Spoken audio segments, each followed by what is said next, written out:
Hello, welcome to the Swansea University Department of Chemistry Analyst Contest. This is an online contest designed to temporarily replace what we would normally do when there's not a global pandemic going on, and that is to invite teams of 3 Year 12 students to come to our lab and do 2 analytical chemistry experiments. Doing it online this year, I've got 2 experiments for you. You can do one, you can do both, whichever your teachers or you want to do.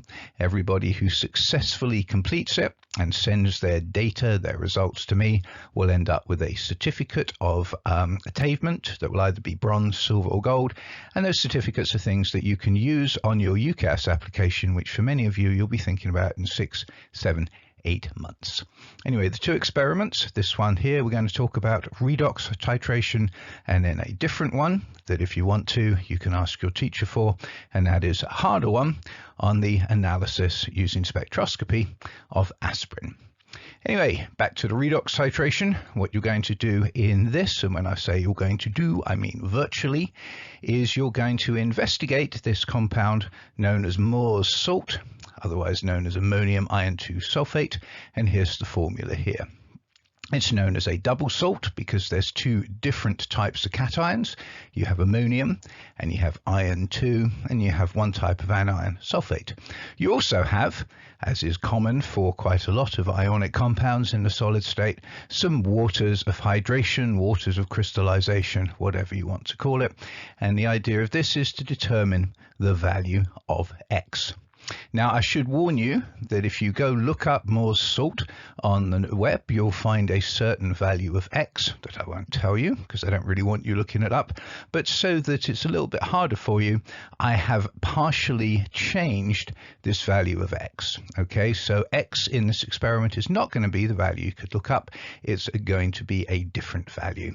Anyway, the way you're going to do this is you're going to use a redox titration to determine how many ions, it's always tough to say, isn't it? Often I'll say iron ions, just to distinguish between them, in the salt, and then you're going to do some standard stoichiometric calculations to determine the value of X. Quick bit of chemistry background. First, we're doing a redox reaction, so that means there's a reduction and an oxidation. The oxidation one is nice and easy.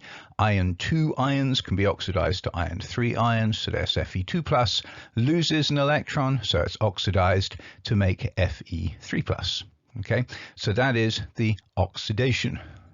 The reduction is what I call permanganate, you call manganate 7, MnO4-. No matter what you call it, it really is an excellent oxidizing agent. In other words, it's going to make something else be oxidized, make something else lose electrons, because the manganese in manganate 7 or permanganate is +7. +7 is a really positive oxidation number, and so the manganese atom would love to reduce that number, so wants to gain some electrons, and of course in gaining electrons it is reduced. Okay, so anytime you see MnO4- or KMnO4-, the first word to go through your head should be oxidizing agent. That's actually 2 words. It's a super oxidizing agent. Now I believe you're supposed to know one of the equations associated with that reduction of permanganate, and that is in acidic conditions in which the manganate 7, the permanganate ions, get reduced to manganese 2+ ions, and that is a very distinctive color change. Permanganate is a deep purple once it gets reduced to the Mn2+. The Mn2+ we think of as being colorless. If you look at it with a really good spectrometer, you can see a certain amount of pink electronically, but essentially you say purple to colorless in acidic solution when permanganate is reduced, in other words when it acts as an oxidizing agent. So we're going to take something that really wants to be reduced with something that is quite happy to be oxidized. and we get this overall equation. Do notice the balancing, because you'll have to use this very, very significantly later on. Each manganese needs 5 electrons to go from manganese 7 to manganese 2. Each iron needs 1 electron to lose 1 electron to go from iron 2 plus to iron 3 plus. So it's a 5 to 1 stoichiometry that you'll need to use. Okay, and as I said, we'll watch the reaction from the color change from purple to colorless. Really something to memorize there, to remember there. When permanganate acts as an oxidizing agent, when it's reduced in acidic solution, gains 5 electrons to go to Mn2 plus, purple down to colorless. Now in this particular experiment, it's going to seem like a twist, because we're going to start off with a whole bunch of iron in solution from our Mohr's salt.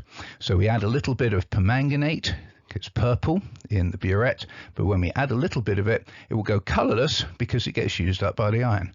Then we add a little bit more permanganate, it goes colorless because it gets reacted, used up by the iron. And only when the iron is all used up does the solution stay a little bit pink, not fully purple, but pink, because we just added a little bit of unreacted permanganate. So a little bit of excess permanganate means that the solution stays pink. And you'll see pictures of this as we go through.